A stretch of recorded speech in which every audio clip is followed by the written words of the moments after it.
The BR24 ન્યૂઝમાં આપનું સ્વાગત છે। માંજલપુર વિધાનસભા પેટા ચૂંટણીને લઈને જિલ્લા ચૂંટણી તંત્ર દ્વારા તમામ તૈયારીઓ પૂર્ણ કરી દેવામાં આવી છે। મતદાન પ્રક્રિયા શાંતિપૂર્ણ, નિષ્પક્ષ અને સુચારુ રીતે યોજાય તે માટે વહીવટીતંત્ર સંપૂર્ણ સજ્જ બન્યું છે।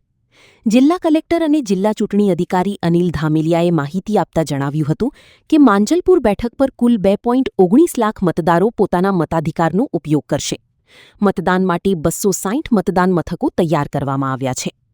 આ ચૂંટણીમાં પ્રથમ વખત મોબાઈલ ડિપોઝિશન સેન્ટરની સુવિધા શરૂ કરવામાં આવી છે। ઉપરાંત વરસાદી પરિસ્થિતિને ધ્યાનમાં રાખીને મતદાન મથકો પર વોટરપ્રૂફ ટેન્ટ સહિતની જરૂરી વ્યવસ્થા કરવામાં આવી છે, જેથી મતદારોને કોઈ અગવડ ન પડે।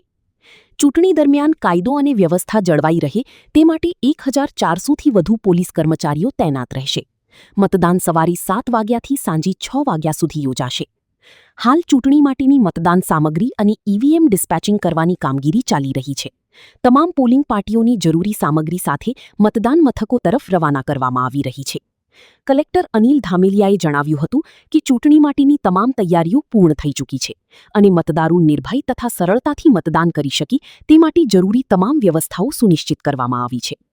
પેટા ચૂંટણીની મતગણતરી આગામી 3 ઓગસ્ટે હાથ ધરવામાં માંજલપુર વિધાનસભા મતવિસ્તારની પેટા ચૂંટણી આવતીકાલે યોજાવાની છે।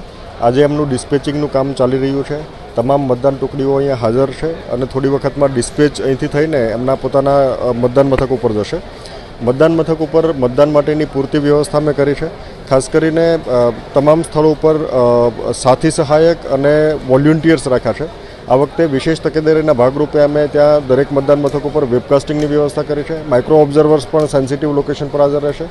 આ સિવાય અમે વિશેષ કરીને એ પ્રકારે વ્યવસ્થા રાખી છે કે તમામ મતદાન મથકો પર મોબાઈલ ડિપોઝિશન સેન્ટર હોય, જેથી કરીને મતદાતાઓ ત્યારે પોતાનો મોબાઈલ ત્યાં રાખી શકે। વરસાદને ધ્યાનમાં રાખીને અમે વિશેષ કરીને દરેક મતદાન મથક ઉપર ખાસ કરીને એક એનાલિસિસ કરાવડાવ્યું છે। જે મતદાન મથક ઉપર વધારાની આવશ્યકતા હોય, કોઈ મતદાન મથક ઉપર પાણી ભરાવાની શક્યતા હોય અથવા આજુબાજુના ભાગમાં એક્સેસ માટેના પ્રશ્નો હોય, ત્યાં તમામ જગ્યાએ ટીમ મારફતે કામ કરવામાં આવ્યું છે। રસ્તાઓ રિપેરિંગનું કામ પણ આ ભાગમાં થયું છે।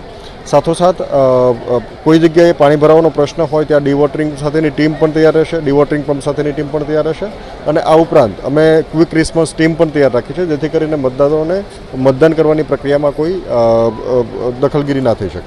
સમગ્ર રીતે કુલ 2000થી વધારે પોલિંગ પર્સનલ આમની અંદર જોડાયેલા છે। એ ઉપરાંત અહીંયા ડિસ્પેચિંગ રિસીવિંગ સેન્ટર ખાતે ઘણા બધા અધિકારીઓ અને કર્મચારીઓ જોડાયેલા છે।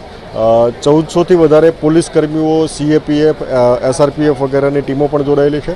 એટલે ખૂબ મોટી સંખ્યામાં કર્મીઓ મતદાનની પ્રક્રિયા ખૂબ નિષ્પક્ષ અને તટસ્થ થાય તે માટે કટિબદ્ધ છે અને એ માટેના પ્રયત્નો કરી રહ્યા છે।